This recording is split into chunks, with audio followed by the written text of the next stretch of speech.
Hello viewers, I wanted to make a quick video about upgrading the steering stabilizer on my 95 Jeep Grand Cherokee. Now if you have a Jeep with a lift kit and big tires, you might be running into a vicious death wobble issue like me. Now right now I can make it kind of drivable by pumping about 60 pounds of air into those front tires.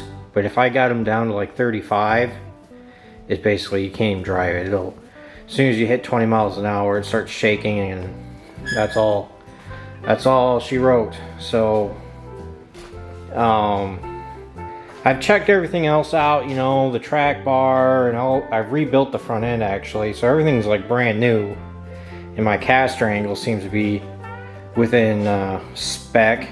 So the only thing I can find that stands out is the old steering stabilizer. Appears to be blown. You can see it's all oily, and it's probably original. So we're going to put this upgraded unit on. I'll show you over here on the desk. Now realistically, I don't think this is going to absolutely cure my problem. I think I might in the end have to put an adjustable track bar, and some people have recommended giving it a little toe in or toe out, but hopefully it'll help, and I'll let you know. So this is a Ranchero. We get the focus on that so you can get the part number. It's a RS 5000 series, and the part number is RS 5407. And I don't believe it's listed to fit a 95 Jeep Grand Cherokee. I think it says Wranglers and Chevy 2500s and stuff like that, but didn't mention. So, but I believe it'll fit, at least from my internet research. It comes with some that's probably the piece that goes into the drag link, and then it has this sleeve here because this side doesn't have the insert, so must be to fit different things. I'm hoping the original stuff on the Jeep I can just put it on instead of having to change that, but we'll see what we run into.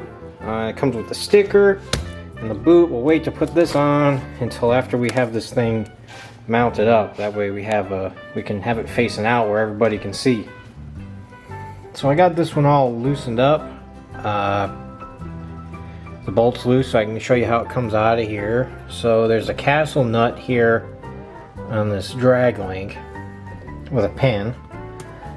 One of these.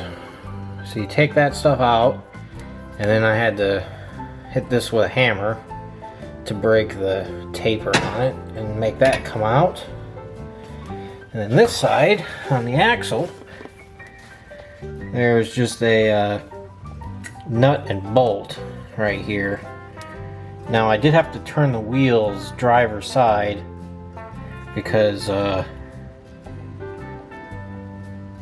you want to get this joint right here out of the way, because it'll be interfering with you being able to get this bolt out.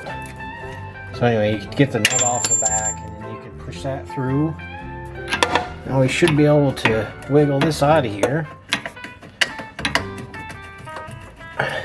and go take it over to the bench. Well, I was just comparing these side by side. They have the same range of motion. The Ranchero's got a thicker body on it, and it's about twice as stiff.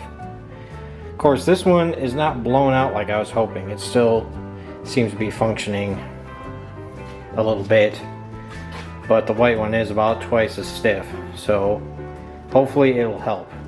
So it looks like we're gonna have to put this onto the new Ranchero.